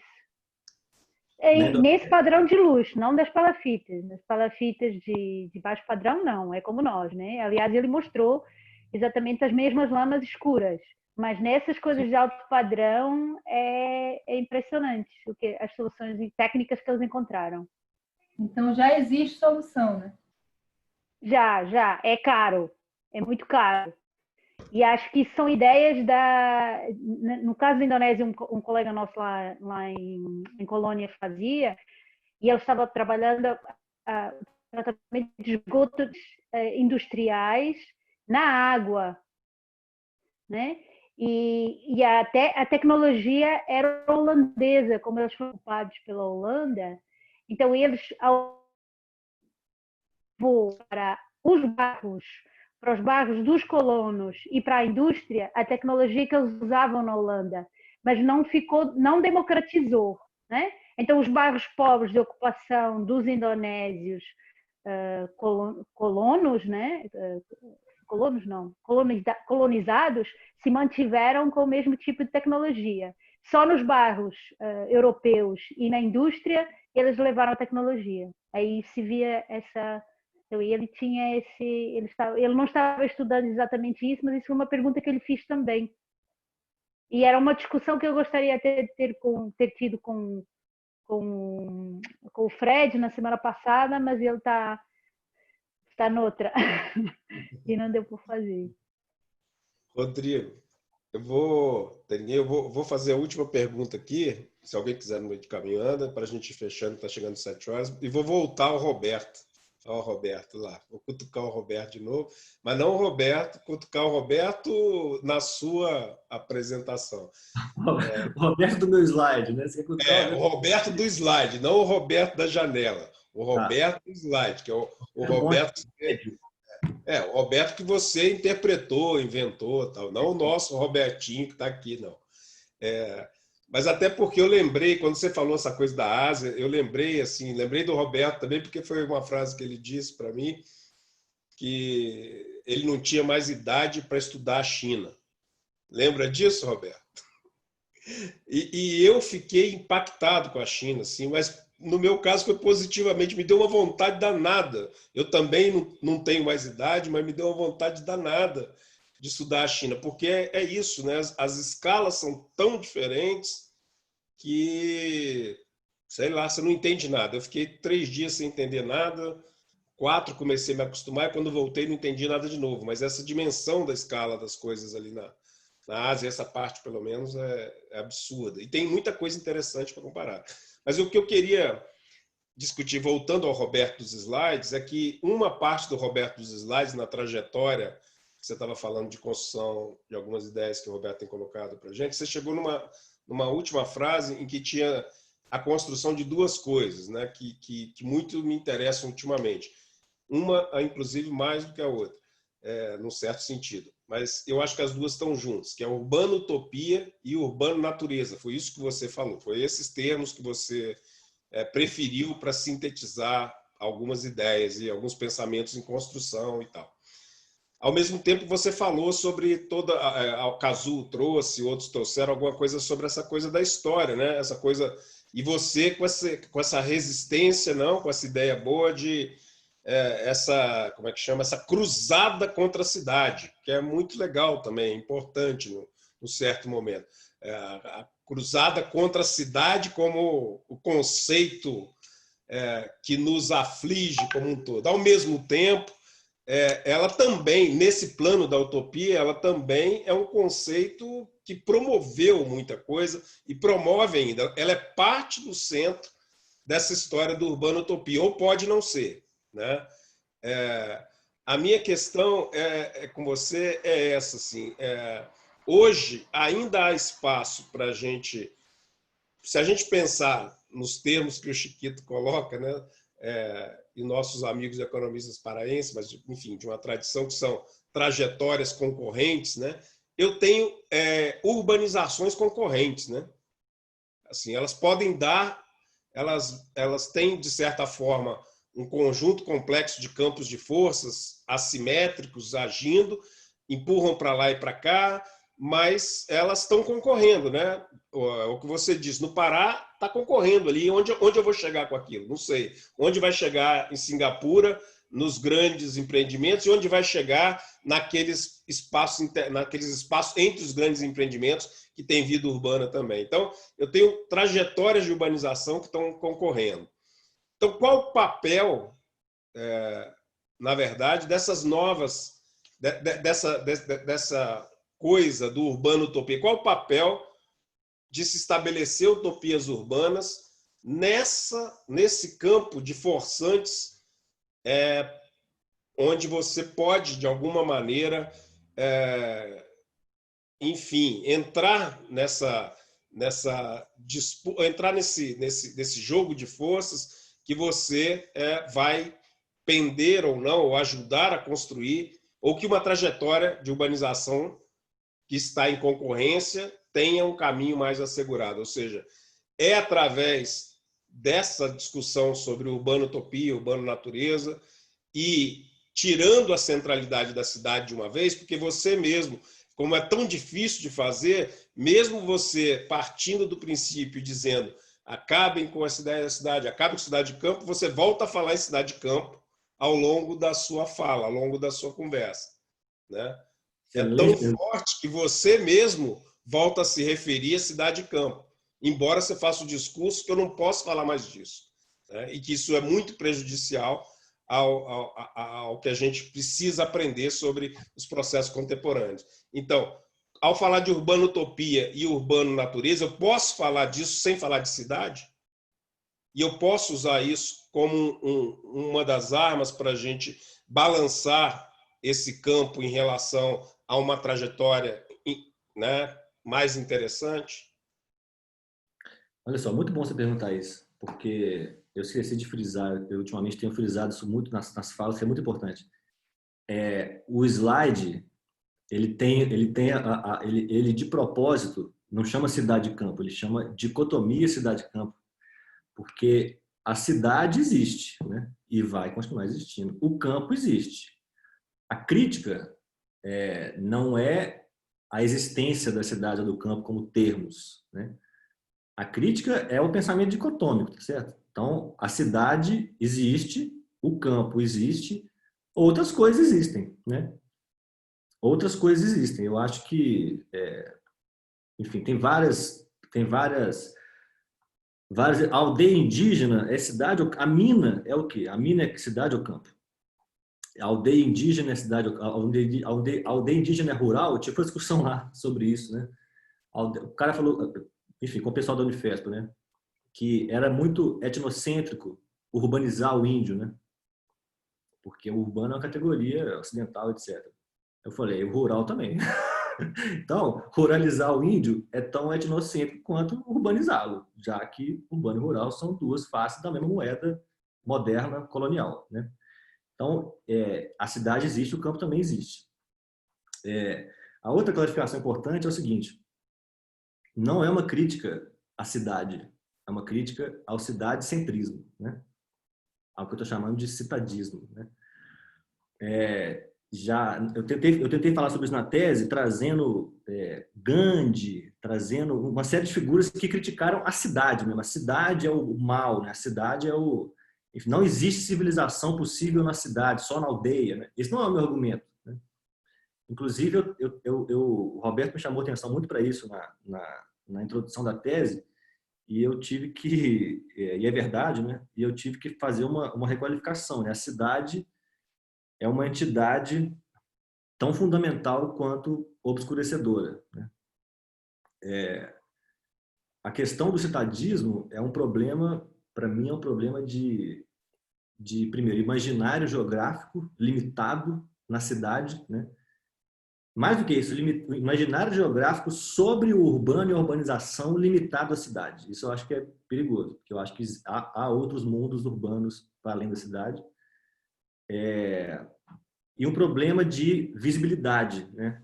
Visibilidade de grupos não citadinos. E aí Tem muitos grupos nesse meio, né? Eu estou dizendo isso porque eu acho que existe um pedaço da vida na cidade, da educação da cidade, que a gente não reflete sobre, né?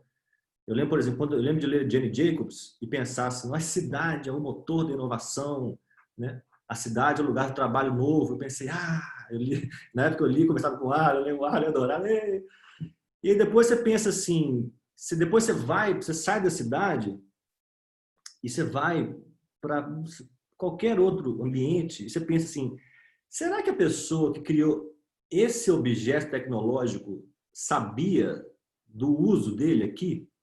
Tipo assim, é bom que as pessoas da cidade estejam criando as inovações que vão ser usadas no campo? Você entende? Ou isso, na verdade, pode gerar uma série de... Isso pode avacalhar os usos, entendeu? Fora da cidade. Por que a cidade é o trabalho novo? Mas por que é um cidadino que tem que criar esse objeto? Porque ele é mais eficiente? E se eu não quiser mais eficiência? Se eu não quiser nada disso? Né? Então, eu estou dizendo o seguinte, isso não é óbvio. As formas como a gente celebra a cidade não são óbvias, são dogmáticas. Isso é a minha percepção.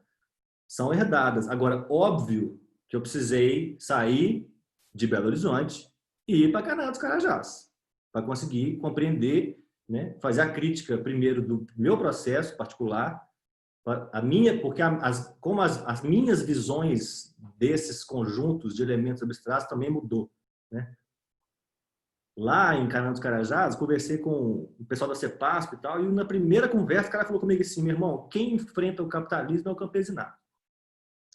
Não estou dizendo que isso é verdade, né? Mas assim, são realidades, são diferenças muito grandes, né, de concepção dessas coisas abstratas e de um monte de outras coisas que a gente concebe a partir de um ambiente sensorial percebido há muito tempo, que é citadista, né? Não é só citadino. Sobre utopia, eu acho que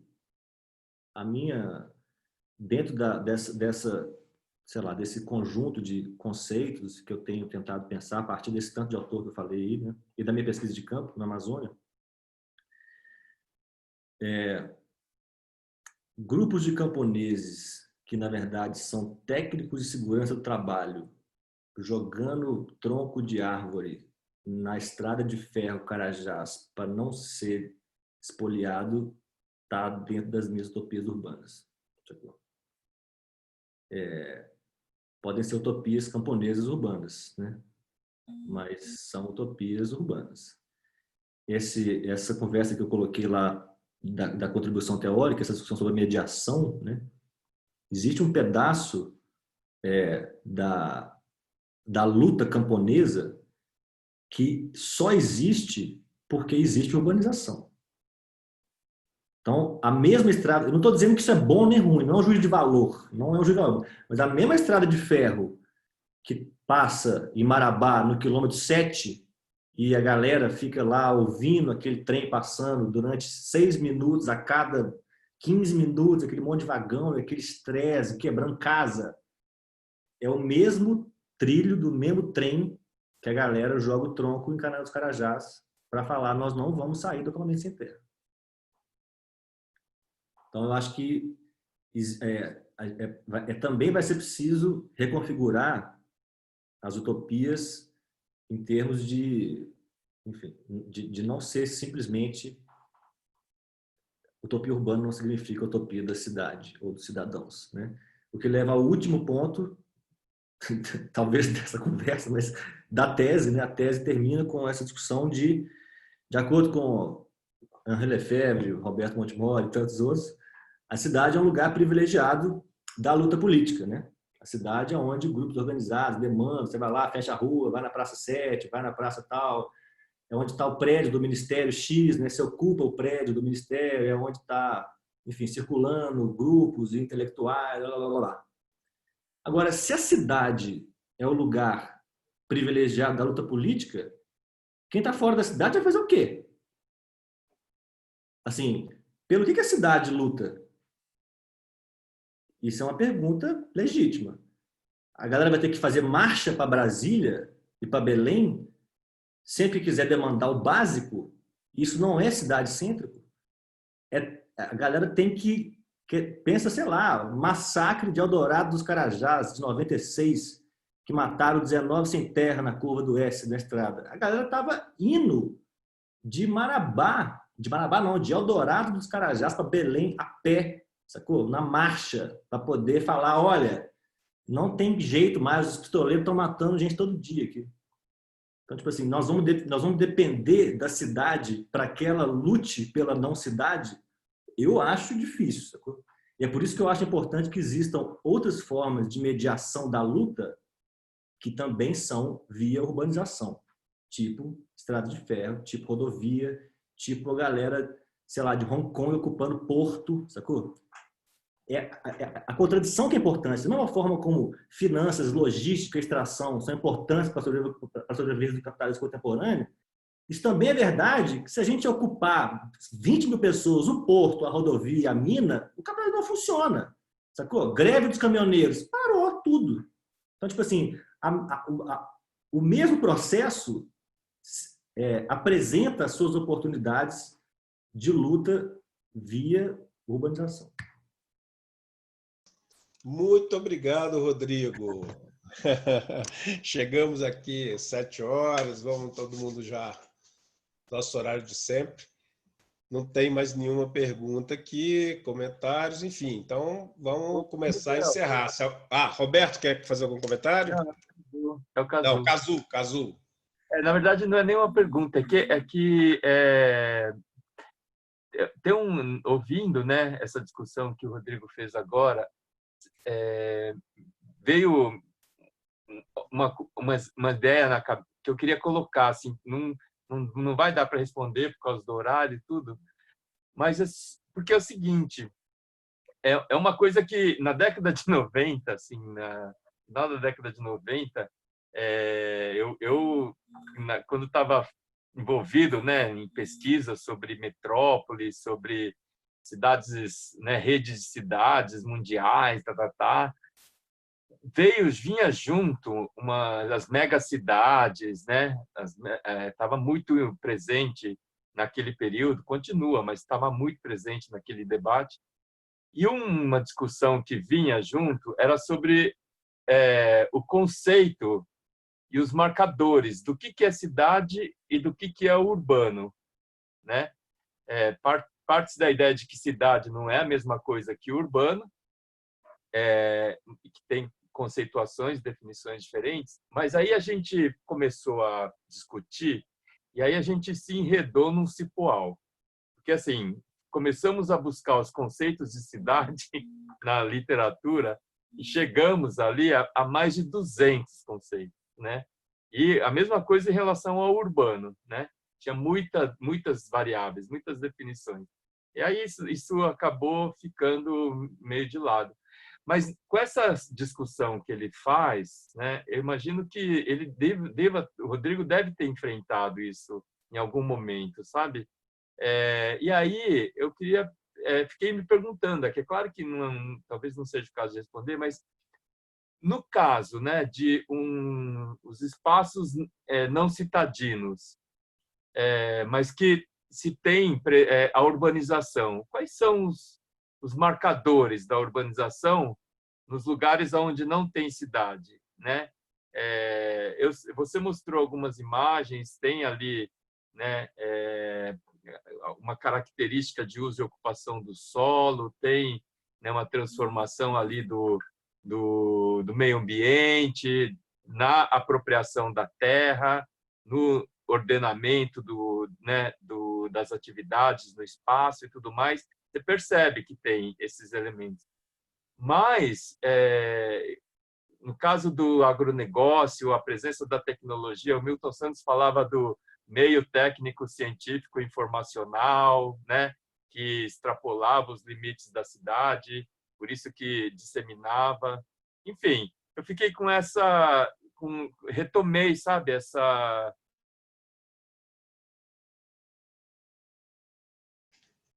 Opa. O microfone mutou, cara. Cazu, seu microfone ficou mudo. Não, eu só queria dizer isso, que eu fiquei com ideias as colocações do Rodrigo me induziram a pensar, a retomar esse debate, sabe? Porque eu acho que, de fato, para discutir, né, a urbanização em lugares onde não tem cidade e para discutir o que é, né, como não cair no elogio do triunfo das cidades, né, como o Edward Glaser faz. Então, o que é a cidade? Né? O que é a cidade triunfante e o que é a cidade não triunfante? Qual que é o lugar, né, da centralidade da cidade no debate e o que é a cidade que está na centralidade do debate e que não deve estar, sabe? Fiquei só com essas inquietações agora. Olha, eu não tenho a menor condição de responder isso de uma forma breve, né? O que eu posso dizer é que eu tô para essas perguntas que você fez, eu estou tentando criar palavras novas na tese, conceitos novos para tentar, pelo menos, absorver pedaços da confusão. E o que eu acho que talvez mais importante, esse projeto é um projeto, de certa forma, recente, né? Em termos de tração global de uma galera tentando reivindicar uma nova epistemologia do urbano e da urbanização. E eu acho que a sua pergunta, ela ainda está alguns passos para frente, para serem dados ainda. Existe uma tentativa grande, inclusive, de começar a pensar em outras tipologias, né, de território. Essa pesquisa, inclusive, de Zurique é um pouco essa ideia.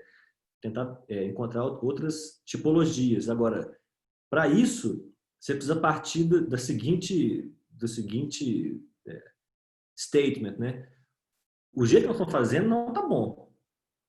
Então, as categorias herdadas, as dicotomias herdadas, não está bom. Isso não é um consenso, isso está sob debate e está sobre ataque, né? Então, acho que ainda vão ser alguns anos aí para começar um trabalho um pouco mais livre, eu acho, né? Do pensamento cidade-cêntrico, da dicotomia cidade-campo e dessas mesmas coisas que a gente não aguenta. Rodrigo, super obrigado aí. Obrigado a todo mundo. Obrigado, Roberto. Valeu. Privilégio você estar aqui conosco. Ana, todo mundo, Paulo, bem, enfim, Arinal, os meninos todos aí, Gisele, Ale, que está escondidinho, não fez nenhuma pergunta para o Rodrigo, ficou quietinho. Renata, Silvana, bom, tá todo mundo aí. Cazu. E eu acho que por hoje a gente terminou bem. Fechamos aí o ciclo sobre as questões urbanas, com muitas questões na cabeça. Começamos e terminamos sem saber o que é cidade e o que é urbano, mas isso quer dizer que nós fomos muito bem-sucedidos. Exatamente. Né? Nessas primeiras conversas. Ou seja, sem dormir há 6 anos pensando nisso. Se a gente tivesse chegado a alguma conclusão, teria algum problema. Então, o que nós chegamos à conclusão é que há espaço para a gente continuar dialogando. E no nosso lado, que a Amazônia tem, eu acho que isso é legal, né? A Amazônia, na verdade, ajudou muito a gente. Olha, isso é uma coisa mais legal, né? Porque foi a Amazônia que ajudou a gente, assim, como grupo, individualmente a cada um, mas assim, né, a pensar sobre o urbano, né? Porque o Roberto começou na Amazônia, né? Começou a pensar essas coisas a partir da Amazônia. E quase todos nós, com a preocupação, trabalhando na Amazônia, mas com um olhar a partir de cidade, urbano, campo, enfim, dessa confusão toda.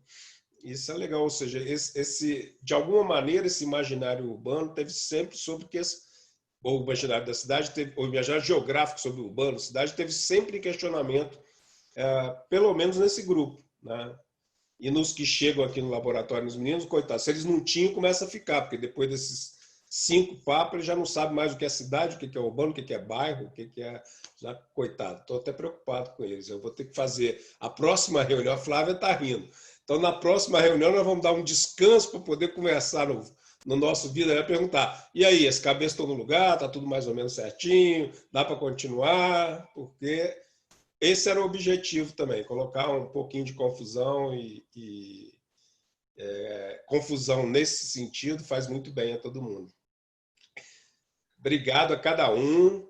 Roberto, muito bom te ver que você está bem mesmo. A CDC, Ana Cláudia Duarte Cardoso, que não pode inverter. Paulinha, a Vitória, e vamos lá. Boa noite a todos. Rodrigo, melhoras. Eu vi que você está melhor, você conseguiu não tossir, foi até o final. E você está terminando esse negócio já para já, né? Pergunta de $1 milhão, né? Assim, eu gosto de acreditar, eu gosto de pensar assim, né? Eu vou dormir pensando nisso à noite, que coisa de 2 meses aí, tá tudo beleza já, entregue, defendido, sabe? Muito bom. Poder abraçar o desemprego com todas as forças.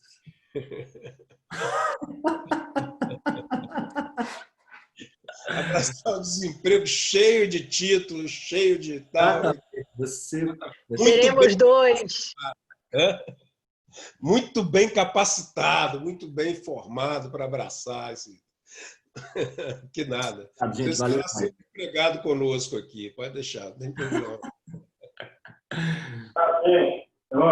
Tchau, Ale. Tchau, todo mundo. Foi um prazer. Tchau, Paulinho. Tchau, gente. Até mais.